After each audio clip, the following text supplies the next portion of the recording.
Covered the game a couple nights ago, covered the practice yesterday, and I can tell you, without hesitation, that this team remains confident. Exasperated, but confident. Good morning to you. Good Wednesday morning. I'm Dejan Kovacevic of DK Pittsburgh Sports, and this is Daily Shot of Penguins. It comes your way bright and early every weekday if you're into football and or baseball. I also offer daily shots of Steelers and Pirates in the same place that you found this. The Penguins have today off. They don't play again till Saturday night in San Jose against the Sharks, who've yet to win a game. And maybe that'll be what they need. They need, right now, firm validation that what they're doing is the right thing. I happen to believe, from the skater standpoint, that that's accurate. Of the last 9 periods the Penguins have played, 8 of the 9 have seen them utterly dominate their opponents. That's a good thing. That's not something to turn your nose up at. That's not something to roll your eyes at. That's not something to laugh off the fancy stats, the expected goals for and that sort of thing, because that stuff is real. The metrics are real. The Penguins are really, really, really, from a skater standpoint, playing well. I'll say it one more time. 8 of the last 9 periods, exempting the third period Saturday night against Ottawa. Everything else has been utter dominance, including all 3 periods against the team that just might be the very best one in the league in the Avalanche last Thursday. So what's the problem? Well, we've been over that. Tristan Jarry's not stopping anything. And at the other end, the Penguins aren't finishing their chances. This practice yesterday, you guys would have actually gotten a kick out of this if you were watching it. All they were trying to do was finish plays. It was a bunch of really in-tight drills around nets, and the nets were pushed closer together so you didn't have to waste time doing other stuff. Everything was about finishing. And when somebody would score a goal, no matter how easy that goal was, the entire team would burst out into a collective set of cheers and stick taps. It's actually pretty funny. And I'll always appreciate anybody approaching anything with a sense of humor over any other way. Everybody loosened up a little bit. It was cool. But they're going to have to score, while at the same time understanding that everything they've done leading up to the stage where you've got to actually put the puck in the net has been the right thing to do. Sidney Crosby talked about this yesterday after that session. It's discouraging, but, I think the last few games, haven't gone our way. We felt like we did some good things. I don't see anyone feeling sorry for themselves, and, we keep coming back every game, putting the efforts forward, so we just got to limit some mistakes, but, I think we're continuing to work, and we just got to work through it. Look, I know most people don't like to hear this, because it sounds like positive spin. It sounds like defending this guy or that guy, or for that matter, Mike Sullivan. But if you've been listening to me long enough, or you've been reading my stuff long enough, you'll know that I'll have issues with the Penguins after a win in which they've performed poorly. I'll express much greater concern about them if they just aren't doing the right things.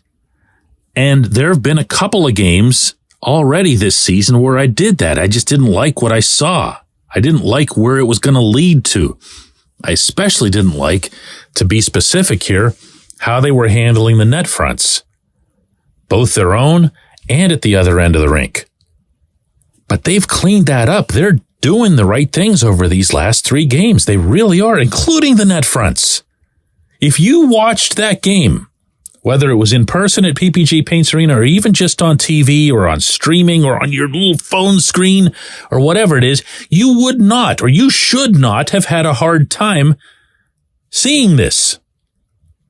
There were tips, redirects, rebounds, bad angle shots, lots of attempts just to push the puck through as opposed to messing around with it on the perimeter. Yeah, that finishing power play was horrible. the 5-on-3. But if you're going to let that color the entire game, the other 58 minutes, then you're not doing this right. There's a way to evaluate things, and it's almost always taking the bigger sample, or at least the most recent sample, the one that's trending. This is what's trending. They're playing just fine. They can be just fine, but they've got to score goals, and their goaltender has to prevent them. And I only see one of those as being a sure, eventual thing. When we come back, J1Q.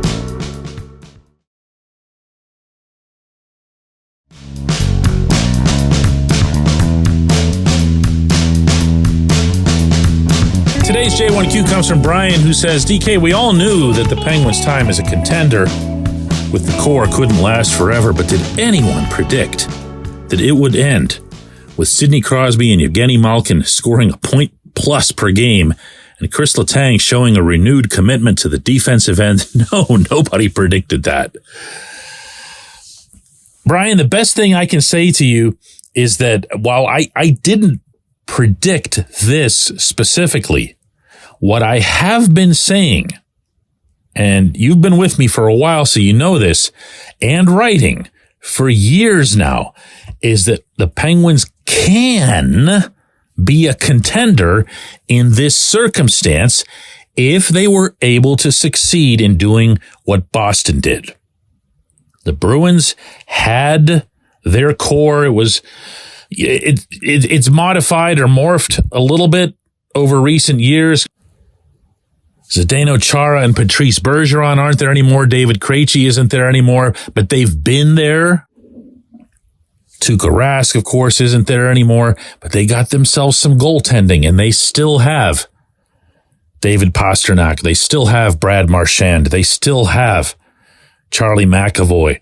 They have impact players, but they've surrounded them, and this is the main thrust here, with a real, live, intensive, energetic, single-minded, and somewhat talented supporting cast. Now, could the Penguins have done that? Yeah. We can revisit all kinds of, draft picks that were thrown away, terrible trades like Ryan Reeves and Derek Brassard and others.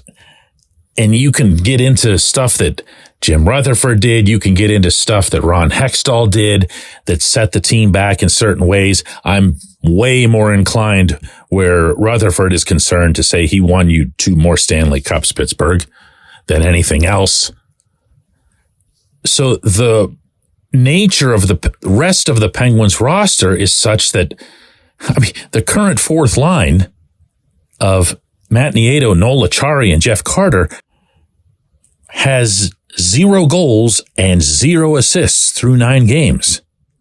And even though Carter remarked yesterday after practice that, they're out there for their defense and anything that the Penguins get from them is a bonus, I'm sorry, man.